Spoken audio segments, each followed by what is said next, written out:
Hi friends, welcome back to my channel. ഞാൻ നിങ്ങളുടെ സ്വന്തം അലീന.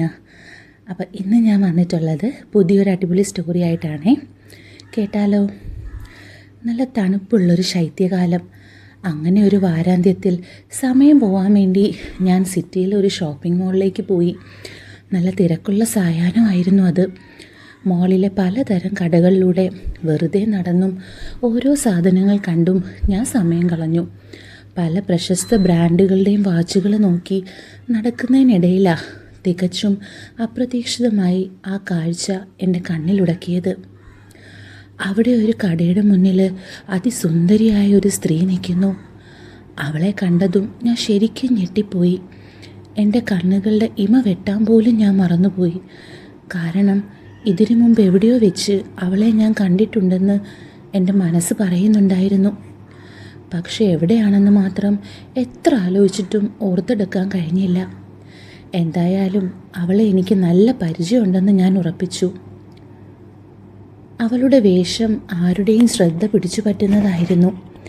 ശരീരത്തോടൊട്ടി നിൽക്കുന്ന അവളുടെ ഷേപ്പ് കൃത്യമായി എടുത്തു കാണിക്കുന്ന ഒരു കടും ചുവപ്പ് സ്കിൻ ടൈറ്റ് ടീഷർട്ടും ഇളം നീല നിറത്തിലുള്ള ഫിറ്റഡ് ജീൻസും കാലിൽ ഭംഗിയുള്ള സ്നീക്കേഴ്സുമായിരുന്നു അവളുടെ വേഷം. ഒരു കയ്യിൽ മനോഹരമായൊരു പേഴ്സും തൂക്കിയിട്ടുണ്ട്. ഒരു പാടുപോലും ഇല്ലാത്ത കണ്ണാടി പോലുള്ള തിളങ്ങുന്ന ചർമ്മമായിരുന്നു അവളുടേത്. എത്ര ആലോചിച്ചിട്ടും അവളെ എനിക്ക് തിരിച്ചറിയാൻ കഴിഞ്ഞില്ല. പക്ഷേ ആ മുഖം എൻ്റെ മനസ്സിൽ എവിടെയോ ആഴത്തിൽ പതിഞ്ഞിട്ടുണ്ടായിരുന്നു. കുറഞ്ഞത് ഒരു 5 അടി എങ്കിലും അവൾക്ക് പൊക്കം ഉണ്ടാകും. കാർമേഘം പോലെ കറുത്തിരുണ്ട ഇടതൂർന്ന നീളം മുടി, നല്ല വീതിയുള്ള നെറ്റിത്തടം, കണ്ടാൽ മാൻപേടയുടെ പോലത്തെ കറുത്ത കണ്ണുകൾ. അവളെ ഒന്നുകൂടി സുന്ദരിയാക്കാൻ പോകുന്ന വിധത്തിലുള്ള, ആരെയും മാടി വിളിക്കുന്ന തരത്തിലുള്ള തടിച്ച ചുവന്ന ചുണ്ടുകൾ, ഒപ്പം തുടുത്ത കവിളുകളോട് കൂടിയ ആ മുഖം ആരും നോക്കി നിന്നു പോകുന്ന വല്ലാത്തൊരാകർഷണമായിരുന്നു അവൾക്ക്. അവൾ പലതരം പെർഫ്യൂമുകൾ എടുത്തു നോക്കുന്ന തിരക്കിലായിരുന്നു. ഓരോ കുപ്പിയും എടുത്തു നോക്കാനായി അവളുടെ കൈകൾ അനങ്ങുമ്പോൾ ആ ചുവന്ന ടീഷർട്ടിനുള്ളിൽ അവളുടെ മാറിടം അതിനനുസരിച്ച് ചലിക്കുന്നുണ്ടായിരുന്നു. എൻ്റെ കണ്ണുകൾ അറിയാതെ അവളുടെ ശരീരത്തിൻ്റെ ഓരോ ഇഞ്ചിലൂടെയും ആർത്തിയോടെ സഞ്ചരിച്ചു. ആരും കൊതിക്കുന്ന സമാനതകളില്ലാത്ത ആ സൗന്ദര്യവും അവളുടെ ആ ശരീരവടിവും ഞാൻ മതിവരുവോളം ആസ്വദിച്ചു. എൻ്റെ കാഴ്ചയിൽ അവളുടെ ഫിഗർ ഒരു പെർഫെക്റ്റ് ആണെന്ന് ആർക്കും ഒറ്റ നോട്ടത്തിൽ മനസ്സിലാകുമായിരുന്നു. അവളുടെ ശരീര സൗന്ദര്യവും മറ്റും എൻ്റെ കണ്ണുകളെ വല്ലാതെ കൊതിപ്പിച്ചു. പെട്ടെന്ന് അവൾ തിരിഞ്ഞ് എൻ്റെ മുന്നിലൂടെ നടന്നു നീങ്ങി. അവളുടെ പിറകുവശം കണ്ടപ്പോൾ ശരിക്കും എൻ്റെ കണ്ണുകൾ അത്ഭുതം കൊണ്ട് തള്ളിപ്പോയി. ജീൻസിൽ പൊതിഞ്ഞു നിൽക്കുന്ന അവളുടെ ആ പിന്നഴക് കണ്ട ആർക്കായാലും കൊതി വരും. അത് കണ്ടതും ഉണ്ണിക്കുട്ടൻ ബഹളം തുടങ്ങി. എന്തുകൊണ്ടാണെന്ന് എനിക്കറിയില്ല, ഒരു വല്ലാത്ത ആകർഷണം തോന്നി. ഞാൻ അവളുടെ പിറകെ നടക്കാൻ തുടങ്ങി. അവൾ മോളിൽ നിന്ന് പുറത്തിറങ്ങിയപ്പോൾ ഞാനും പിറകെ ചെന്നു. റോഡിലൂടെ നടന്നുപോയ അവളെ ഞാൻ പിന്തുടർന്നു. ഏതാണ്ട് 1 മണിക്കൂറോളം ഞാൻ അവൾ പോയ വഴിയെ അവൾ അറിയാതെ പിറകെ പോയി. അവസാനം അവൾ താമസിക്കുന്ന സൊസൈറ്റിയുടെ ഗേറ്റിൽ അവൾ എത്തിച്ചേർന്നു. ഗേറ്റിന് പുറത്ത് ഗാന്ധിനഗർ എന്ന് വലിയ അക്ഷരത്തിൽ എഴുതി വെച്ചിട്ടുണ്ടായിരുന്നു. ഞാൻ അവിടെ നിന്നും തിരികെ എൻ്റെ അപ്പാർട്ട്മെൻറ്റിലേക്ക് നടന്നു. പക്ഷേ എത്ര ശ്രമിച്ചിട്ടും അവളുടെ ആ രൂപം എൻ്റെ മനസ്സിൽ നിന്ന് മാഞ്ഞു പോയില്ല. രാത്രി ഏറെ വൈകും വരെ ഞാൻ അവളെക്കുറിച്ചായിരുന്നു ചിന്തിച്ചിരുന്നത്. ഒരാഴ്ചയ്ക്ക് ശേഷം അവളെ വീണ്ടും കാണാമെന്ന പ്രതീക്ഷയിൽ ഞാൻ അതേ മോളിൽ വീണ്ടും പോയി. കുറേ സമയം കാത്തു നിന്നെങ്കിലും അവളെ കണ്ടെത്താനായില്ല. സത്യം പറഞ്ഞാൽ മോഡേൺ വസ്ത്രങ്ങൾ ധരിച്ചു വന്ന അവളേക്കാൾ സുന്ദരികളായ വേറെ ഒരു പെണ്ണുങ്ങളെയും നോക്കാൻ പോലും എൻ്റെ മനസ്സ് അനുവദിച്ചില്ല. എൻ്റെ കണ്ണുകൾ അവളെ മാത്രമേ തിരയുന്നുണ്ടായിരുന്നുള്ളൂ. തൊട്ടടുത്ത ആഴ്ച ഞങ്ങളുടെ ഓഫീസിൽ എല്ലാ ജീവനക്കാർക്കും വേണ്ടിയുള്ള വാർഷിക ജനറൽ മീറ്റിംഗ് നടക്കുകയായിരുന്നു. മീറ്റിംഗ് ഹാള് ആളുകളെ കൊണ്ട് നിറഞ്ഞിരുന്നു. എല്ലാവരും പരസ്പരം സംസാരിക്കുന്നതിൻ്റെ വല്ലാത്ത ബഹളമായിരുന്നു അവിടെ. പെട്ടെന്ന് എൻ്റെ കണ്ണുകൾ അവിടേക്ക് പോയത്. അതാ നിൽക്കുന്നു അന്ന് മോളിൽ വെച്ച് കണ്ട അതേ പെൺകുട്ടി. അവളെ കണ്ടതും എൻ്റെ തലയിൽ ഒരു ബൾബ് മിന്നി. ഓ ഷിറ്റ്, ഇവളായിരുന്നു അത്. ഞങ്ങളുടെ കമ്പനിയുടെ ബാങ്ക് അക്കൗണ്ട് കൈകാര്യം ചെയ്യുന്ന മാനേജ്മെൻറ്റ് ഫേമിലെ പുതിയ ടീം മെമ്പറാണ് അവൾ. മാസങ്ങൾക്ക് മുമ്പ് ഒരിക്കൽ ബാങ്കിൽ വെച്ച് അവളെ ഞാൻ കണ്ടിട്ടുണ്ട്. അന്ന് എൻ്റെ മുന്നിലൂടെ വെറും 1 മിനിറ്റ് നേരത്തേക്ക് അവൾ നടന്നു പോയത് മാത്രമാണ് എനിക്ക് ഓർമ്മയുണ്ടായിരുന്നത്. ഇത്രയും കാലം ബാങ്കിലെ ആവശ്യങ്ങൾക്ക് എൻ്റെ ജൂനിയർ പിള്ളേരെ വിടാതെ ഞാൻ തന്നെ നേരിട്ട് പോയിരുന്നെങ്കിൽ ഇവളെ എന്നും കാണാമായിരുന്നല്ലോ എന്ന് ഞാൻ വെറുതെ മോഹിച്ചു പോയി. കുറച്ച് പേപ്പറുകളും പിടിച്ച് അവൾ എൻട്രി ഗേറ്റിന് സമീപം നിൽക്കുകയായിരുന്നു. ഞങ്ങളുടെ ഒരു HR പറയുന്നത് വളരെ ശ്രദ്ധയോടെ അവൾ കേൾക്കുന്നുണ്ടായിരുന്നു. അതേ പെൺകുട്ടി, അതേ ശാന്തമായ മുഖം. പക്ഷേ ഇത്തവണ അവൾ ജീൻസും ടീഷർട്ടും ആയിരുന്നില്ല ധരിച്ചിരുന്നത്. ഇളം നിറത്തിലുള്ളൊരു കുർത്തിയും ഡാർക്ക് കളർ പാൻസും ആയിരുന്നു വേഷം. വളരെ ലളിതമായ വൃത്തിയുള്ളൊരു വേഷം. പക്ഷേ ആ വേഷത്തിലും അവൾ അതീവ സുന്ദരിയായിരുന്നു. ഒരു സീനിയർ ഉദ്യോഗസ്ഥൻ എന്ന നിലയിൽ ഓഫീസിലെ മറ്റുള്ളവരുമായി സംസാരിക്കുന്നത് എനിക്ക് വളരെ സാധാരണമായൊരു കാര്യമായിരുന്നു. അതുകൊണ്ട് ഞാൻ കൂടുതൽ ചിന്തിക്കാൻ നിന്നില്ല. ഞാൻ പതുക്കെ അവളുടെ അടുത്തേക്ക് നടന്നു. ഹായ്, ഞാൻ വളരെ മാന്യമായി ഒരു ചെറു ചിരിയോടെ പറഞ്ഞു. താൻ ഫിനാൻസ് ടീമിൽ നിന്നല്ലേ? അവൾ ഇത്തവണ എന്നെ നോക്കി. ഒരു നിമിഷം എന്തോ ഓർത്തെടുക്കാൻ ശ്രമിക്കുന്ന പോലെ അവൾ എൻ്റെ മുഖത്തേക്ക് തന്നെ നോക്കി നിന്നു. പിന്നെ അവളുടെ ചുണ്ടിൽ ചെറിയൊരു പുഞ്ചിരി വിടർന്നു. അതെ, അവൾ മൃദുവായി പറഞ്ഞു. ഞാൻ അർജുൻ. ഞാൻ എന്നെ തന്നെ പരിചയപ്പെടുത്തി. IT ഡിപ്പാർട്ട്മെൻറ്റിലാണ്, സീനിയർ അനലിസ്റ്റ്. ഞാൻ ഐശ്വര്യ, അവൾ പറഞ്ഞു. Customer service executive, international finance management team. വളരെ ശാന്തമായ എന്നാൽ നല്ല ആത്മവിശ്വാസമുള്ള ശബ്ദമായിരുന്നു അവളുടേത്. ഞാൻ ഹാളിന് നേരെ വിരൽ ചൂണ്ടിക്കൊണ്ട് ചോദിച്ചു, ആദ്യത്തെ മീറ്റിംഗ് ആണല്ലേ ഐശ്വര്യയുടെ? അവൾ തലയാട്ടി. അതെ, ഞാൻ ആകെ കൺഫ്യൂസ്ഡാണ്, പിന്നെ കുറച്ച് എക്സൈറ്റഡുവാ. ഞാൻ ചിരിച്ചുകൊണ്ട് പറഞ്ഞു, അതൊന്നും സാരമില്ല. 1-2 വർഷം കഴിയുമ്പോൾ ഞങ്ങളെപ്പോലെ നിങ്ങൾക്കും ഇതൊക്കെ ഭയങ്കര ബോറിംഗായി തോന്നി തുടങ്ങും. അത് കേട്ട് അവൾ പതുക്കെ ഒന്ന് ചിരിച്ചു. അധിക ശബ്ദം ഉണ്ടാക്കാതെ, എന്നാൽ വളരെ മനോഹരമായൊരു ചിരി. മീറ്റിംഗ് തുടങ്ങിയപ്പോൾ അവൾ ഇരുന്നതിന് കുറച്ച് സീറ്റുകൾ മാറിയാണ് ഞാനിരുന്നത്. പക്ഷേ അവൾ അവിടെ ഉണ്ടെന്നുള്ളത് എൻ്റെ ശരീരത്തെ വല്ലാതെ ചൂടുപിടിപ്പിക്കുന്നുണ്ടായിരുന്നു. മീറ്റിംഗ് മുഴുവൻ എൻ്റെ കണ്ണുകൾ അവളിൽ മാത്രമായിരുന്നു. ചായ കുടിക്കാനുള്ള ഇടവേളയായപ്പോൾ രജിസ്ട്രേഷൻ കൗണ്ടറിനടുത്ത് അവൾ ഒറ്റയ്ക്ക് നിൽക്കുന്നത് ഞാൻ കണ്ടു. വേറെ ആരും അവളുടെ കൂടെ ഉണ്ടായിരുന്നില്ല. ഞാൻ നേരെ അവളുടെ അടുത്തേക്ക് ചെന്നു. ചായയോ കാപ്പിയോ? ഞാൻ ചോദിച്ചു. വേണ്ട, കുഴപ്പമില്ല സർ, അവൾ മറുപടി നൽകി. എന്നെ സർ എന്ന് വിളിക്കേണ്ടടോ. അങ്ങനെ വിളിക്കുമ്പോൾ എനിക്ക് വല്ലാത്ത പ്രായം തോന്നുന്നു. നമ്മളൊക്കെ ടെക്കീസ് അല്ലേ, പേര് വിളിച്ചാൽ മതി. അവൾ വീണ്ടും മനോഹരമായി ചിരിച്ചു. ഓക്കെ അർജുൻ. അന്നത്തെ ദിവസം കടന്നുപോയി. പക്ഷേ എൻ്റെ മനസ്സിൽ നിന്ന് അവളുടെ രൂപം മായ്ച്ചു കളയാൻ എനിക്ക് കഴിഞ്ഞില്ല. ഞാനൊരു കാര്യം തീരുമാനിച്ചു. ഇനി മുതൽ ബാങ്കിലെ കാര്യങ്ങൾക്ക് ജൂനിയർ പിള്ളേരെ വിടേണ്ടതില്ല. എൻ്റെ ബാങ്ക് വർക്കുകൾ ഇനി ഞാൻ തന്നെ നേരിട്ട് പോയി ചെയ്യാം. അടുത്ത ആഴ്ച മുതൽ ഞാൻ പതിവായി ബാങ്കിൽ പോകാൻ തുടങ്ങി. ബാങ്കിൽ പുതിയതായി ഒരുപാട് പേര് ജോലിക്ക് എത്തിയിട്ടുണ്ടായിരുന്നു. ഞങ്ങളുടെ കമ്പനിയുടെ അക്കൗണ്ട് ഇടപാടുകളെക്കുറിച്ച് ബാങ്ക് മാനേജറുമായി സംസാരിച്ചുകൊണ്ട് ഞാൻ അയാളുടെ ക്യാബിനിലിരിക്കുകയായിരുന്നു. പെട്ടെന്ന് മാനേജർ തൻ്റെ ക്യാബിനിലേക്ക് ഒരാളെ വിളിച്ചു. വാതിൽ തുറന്ന് അകത്തേക്ക് വന്നത് ഐശ്വര്യയായിരുന്നു. ഞാൻ അവളെ ഒന്നുകൂടി നോക്കി. എൻ്റെ കണ്ണുകൾ അവളിൽ തന്നെ തറച്ചു നിന്നു. രണ്ടാമതൊന്നും നോക്കാതിരിക്കാൻ എനിക്ക് കഴിഞ്ഞില്ല. നേർത്ത സ്വർണ്ണ നിറത്തിലുള്ള ബോർഡറുള്ള ഒരു മെറൂൺ സാരിയായിരുന്നു അവളുടെ വേഷം. അതിലവൾ അവിശ്വസനീയമാം വിധം സുന്ദരിയായിരുന്നു. സാരിക്ക് മാച്ചിങ് ആയ ഒരു ഡിസൈനർ ബ്ലൗസ് അവൾ ധരിച്ചിരുന്നു. അവളുടെ നീണ്ട മുടി മുകളിൽ വളരെ ഭംഗിയായി ഒരു ബൺ പോലെ കെട്ടിവെച്ചിട്ടുണ്ടായിരുന്നു. അവൾ എന്നെ കണ്ടതും ആ മുഖത്തൊരു വലിയ ചിരി വിടർന്നു. അവളും എന്നെ തിരിച്ചറിഞ്ഞിരുന്നു. കയ്യിൽ കുറച്ച് ഫയലുകളുമായി അവൾ അവിടെ നിന്നു. ഞങ്ങളുടെ കമ്പനിയുടെ പുതിയ അക്കൗണ്ട് മാനേജർ അവളാണെന്നും ഇനി മുതൽ ഞങ്ങളുടെ അക്കൗണ്ടുമായി ബന്ധപ്പെട്ട കാര്യങ്ങളെല്ലാം അവളായിരിക്കും നോക്കുന്നതെന്നും മാനേജർ എന്നോട് പറഞ്ഞു. എന്നെ വീണ്ടും കണ്ടതിൽ അവൾക്ക് വല്ലാത്ത സന്തോഷമുണ്ടായിരുന്നു. കാരണം എന്നെപ്പോലൊരു സീനിയർ ക്ലയൻറ്റ് വഴിയാണ് അവൾക്ക് ഈ മാനേജർ അക്കൗണ്ടൻ്റ് പോസ്റ്റ് കിട്ടിയതെന്ന് അവൾ വിശ്വസിച്ചിരുന്നു. അവൾ എന്നെ കാണാൻ ഓഫീസിലേക്ക് വരാനായിരിക്കുകയായിരുന്നു എന്നവൾ പറഞ്ഞു. ഞങ്ങൾ ബാങ്കിങ് കാര്യങ്ങളെക്കുറിച്ച് ഏകദേശം 20 മിനിറ്റോളം വളരെ വിശദമായി സംസാരിച്ചു.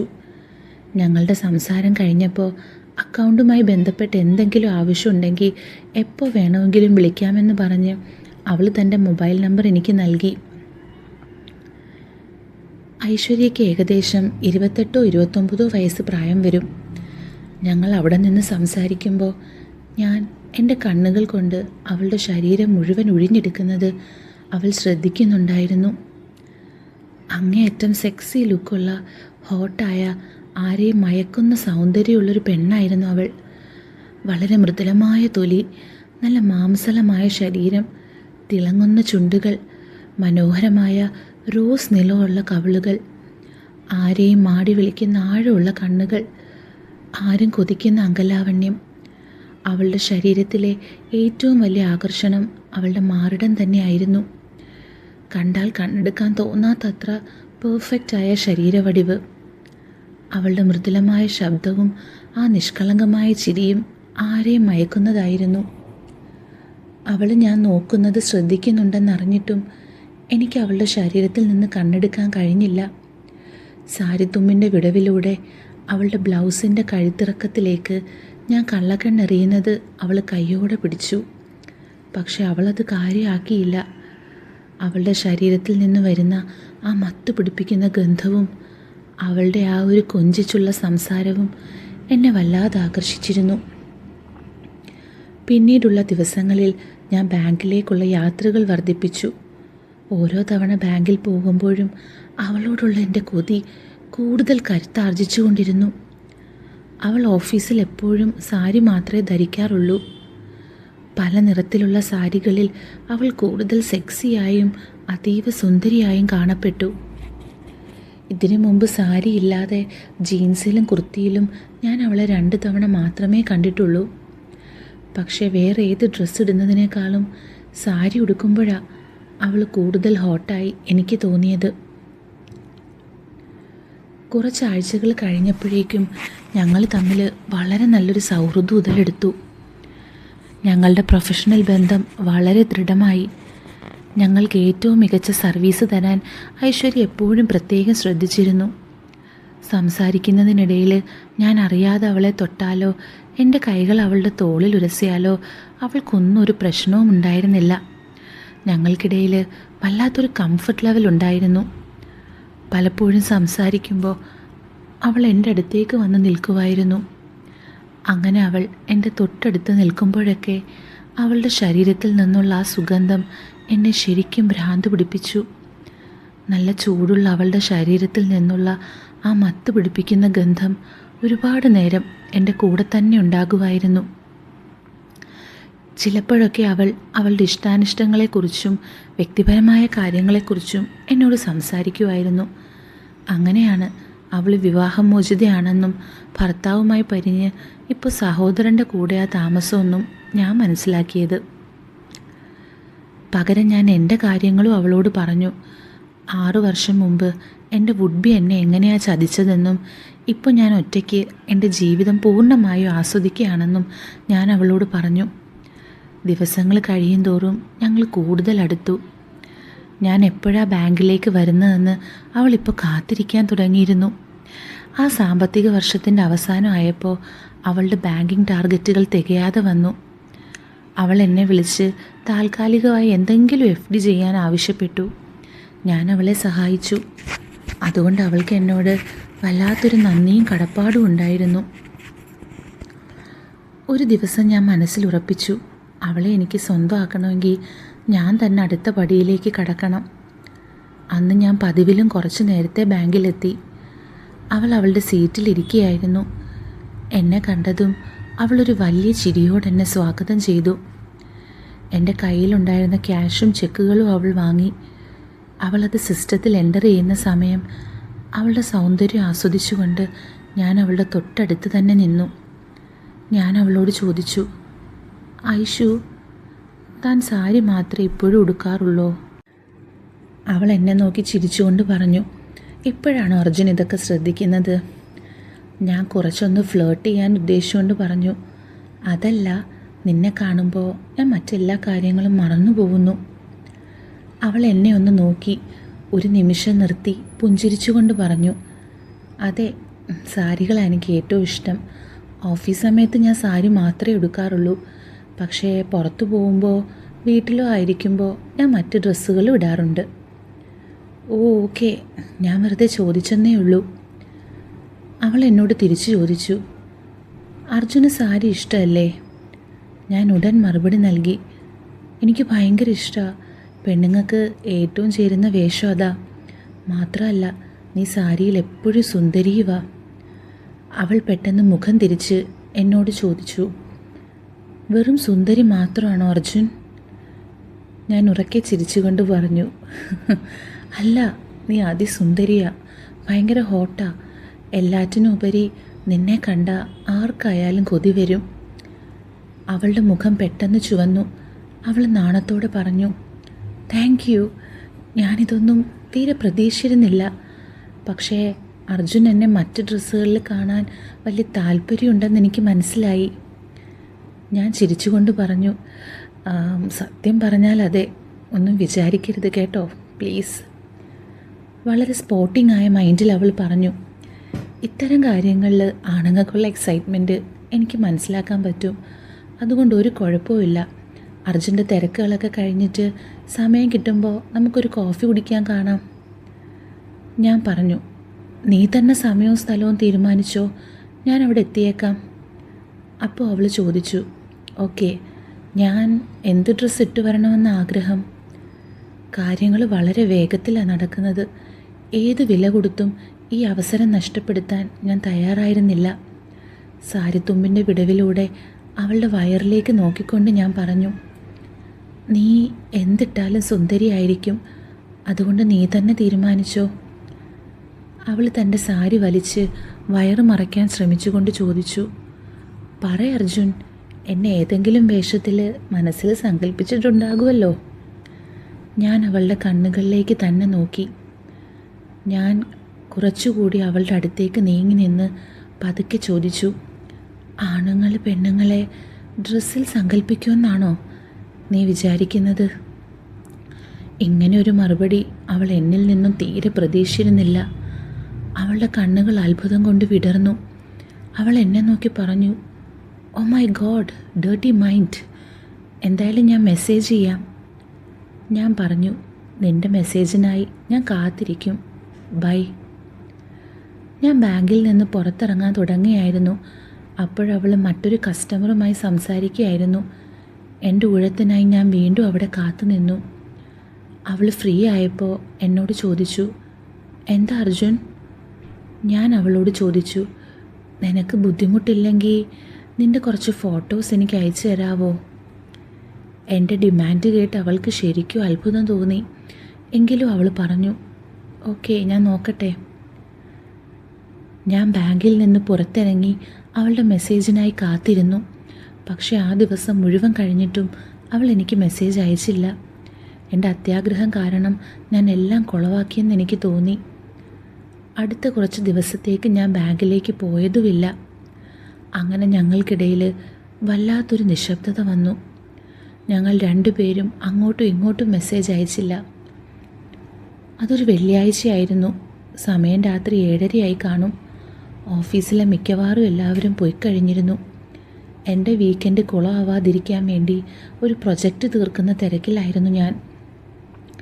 പെട്ടെന്ന് എൻ്റെ ഫോണിൽ വാട്സാപ്പിൽ നിന്നൊരു നോട്ടിഫിക്കേഷൻ വന്നു. ഐഷു. അവളുടെ മെസ്സേജാണ്, ഇന്ന് നമുക്കൊരുമിച്ച് ഡിന്നർ കഴിച്ചാലോ? ശരിക്കും? നമ്മൾ കോഫി കുടിക്കാൻ പോകുന്ന കാര്യമല്ലേ പറഞ്ഞിരുന്നത്? നീ അത് മറന്നോ? അവൾ അതിന് മറുപടിയൊന്നും പറഞ്ഞില്ല. പകരം വരാനുള്ള സ്ഥലത്തിൻ്റെ അഡ്രസ്സും സമയവും എനിക്ക് അയച്ചു തന്നു. ഞാൻ അവിടെ എത്തിയപ്പോൾ ഹോട്ടലിൽ ഒരുപാട് ടേബിളുകൾ ഒഴിഞ്ഞു കിടപ്പുണ്ടായിരുന്നു. എൻ്റെ മുന്നിലുള്ളൊരു ടേബിളിൽ വളരെ മനോഹരിയായി അവൾ ഇരിക്കുന്നുണ്ടായിരുന്നു. ഓഫ് വൈറ്റ് നിറത്തിലുള്ള കോട്ടൺ പാൻസും പല നിറങ്ങളുള്ള കൈകളില്ലാത്ത ഒരു ചെറിയ ടൈപ്പ് ടോപ്പുമായിരുന്നു അവളുടെ വേഷം. അവൾ ശരിക്കും അതിസുന്ദരിയായിരുന്നു. ആ ചെറിയ ടോപ്പിലൂടെ അവളുടെ ഷേപ്പ് കൃത്യമായി കാണാമായിരുന്നു.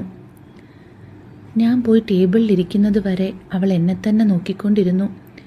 എൻ്റെ കണ്ണുകൾ അവളുടെ ആ ഹോട്ട് ശരീരത്തിൻ്റെ ഓരോ ഇഞ്ചിലൂടെയും ആർത്തിയോടെ തുളർച്ചു കയറുകയായിരുന്നു. ഐശ്വര്യയുടെ ഇങ്ങനെ ഒരു രൂപം കാണുന്നത് എനിക്ക് വല്ലാത്തൊരു ത്രില്ലും ഉത്തേജനവും നൽകി. ഞാൻ ആ നിശബ്ദത ഭേദിച്ചുകൊണ്ട് അവളോട് പറഞ്ഞു, വാട്ട് എ സർപ്രൈസ്, വന്നതിന് ഒരുപാട് നന്ദി. വളച്ചു കെട്ടാതെ അവൾ നേരെ കാര്യത്തിലേക്ക് വന്നു. അർജുൻ എന്തിനാ ബാങ്കിൽ വരുന്നത് നിർത്തിയത്? ഞാൻ പറഞ്ഞു, ഞാൻ നിർത്തിയതൊന്നുമല്ല, കുറച്ച് തിരക്കിലായിരുന്നു, അതുകൊണ്ടാണ് വരാൻ പറ്റാഞ്ഞത്. അവൾ ചോദിച്ചു, ഞാൻ ഫോട്ടോസ് അയച്ചു തന്നില്ല, മെസ്സേജ് അയച്ചതുമില്ല, അതുകൊണ്ട് എന്നെ അവോയ്ഡ് ചെയ്യുമായിരുന്നു അല്ലേ? അല്ലല്ല, സത്യം പറഞ്ഞാൽ നിന്നെക്കുറിച്ച് അങ്ങനെ സങ്കല്പിച്ചതിൽ എനിക്ക് വല്ലാത്തൊരു ഗിൽറ്റ് അടിച്ചു. എനിക്ക് വിഷമം തോന്നി, സോറി. എൻ്റെ കണ്ണുകളിലേക്ക് നോക്കി അവൾ പറഞ്ഞു, ഇപ്പോൾ പോലും താൻ എന്നെ എങ്ങനെയാണ് നോക്കുന്നതെന്ന് നോക്ക്. അപ്പോൾ ഈ പറഞ്ഞതൊന്നും വിശ്വസിക്കാൻ പറ്റില്ല. ഞാൻ നിന്നെ ഇതിനു മുമ്പ് ഈ വേഷത്തിൽ കണ്ടിട്ടില്ലല്ലോ, അതാ. ഞാൻ വാക്കുകൾ മുഴുമിക്കാതെ നിർത്തി. ഓ ഓക്കെ, അപ്പോൾ അർജുന് മനസ്സിൽ ശരിക്കും ആ ഗിൽറ്റ് ഉണ്ടാകണം അല്ലേ? അവൾ എന്നെ ചോദ്യം ചെയ്യുന്ന രീതി കണ്ട് ഞാൻ ഞെട്ടിപ്പോയി. ഞാൻ സോറി പറഞ്ഞല്ലോ ഐഷു. അവൾ എന്നെ ഡോമിനേറ്റ് ചെയ്യാൻ ഞാൻ അനുവദിച്ചു കൊടുക്കുന്നത് കണ്ട് അവളുടെ മുഖത്തൊരു വല്ലാത്ത കുസൃതി ചിരി വിടർന്നു. അവൾ എന്നോട് ചോദിച്ചു, താൻ എങ്ങനെയാ എന്നെ മനസ്സിൽ സങ്കല്പിക്കുന്നത്? എന്നെ സങ്കല്പിച്ച് എന്താ ചെയ്യാറുള്ളത്? ഞാൻ അവളുടെ കണ്ണുകളിലേക്ക് നോക്കി അല്പം പതറി. അവൾ വീണ്ടും ചോദിച്ചു, പറ അർജു, എന്താ ചെയ്യാറുള്ളത്? എന്നോട് പറ. എനിക്ക് ശരിക്കും ചമ്മൽ തോന്നി. എന്ത് പറയണമെന്ന് എനിക്കറിയില്ലായിരുന്നു. ഞാൻ അവളെ നോക്കി മറുപടി പറഞ്ഞു, അത് നല്ല ഹോട്ട് ആൻഡ് സെക്സി ആയ ഒരു പെണ്ണിനെ മനസ്സിൽ സങ്കല്പിക്കുമ്പോൾ ആണുങ്ങൾ എന്താ ചെയ്യാറുള്ളതെന്ന് നിനക്കറിയാമല്ലോ. എനിക്ക് ഡീറ്റെയിൽ ആയിട്ട് അറിയണം, നാണിക്കാതെ പറ. അവളുടെ ആ ചോദ്യം എൻ്റെ ഉള്ളിലെ ആണിനെ ഉണർത്തി. ഞാൻ അവളുടെ കണ്ണുകളിലേക്ക് നേരെ നോക്കി കടുപ്പത്തിൽ പറഞ്ഞു, ഞാൻ വെറുതെ ഓരോന്നൊക്കെ ചെയ്ത് സുഖിക്കുന്ന ഒരു കോളേജ് പയ്യനൊന്നും അല്ല Aishu. I M A monster in bed. എൻ്റെ മറുപടി കേട്ട് അവൾ ശരിക്കും ഞെട്ടി. അവളുടെ മുഖത്ത് ചെറിയൊരു ഭയവും കൗതുകവും ഒരുമിച്ച് മിന്നിമറഞ്ഞു. ഞാൻ അവിടെ നിർത്തിയില്ല.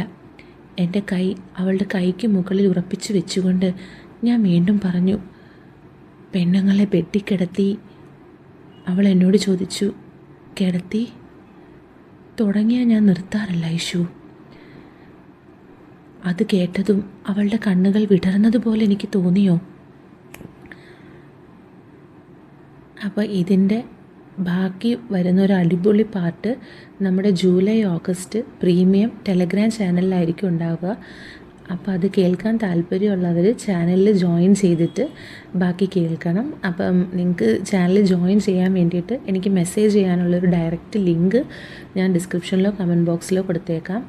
അതുവഴി നിങ്ങൾക്കെല്ലാം ചെയ്യാവുന്നതാണ്. അപ്പോൾ വീണ്ടും കാണാം. With love, Aleena.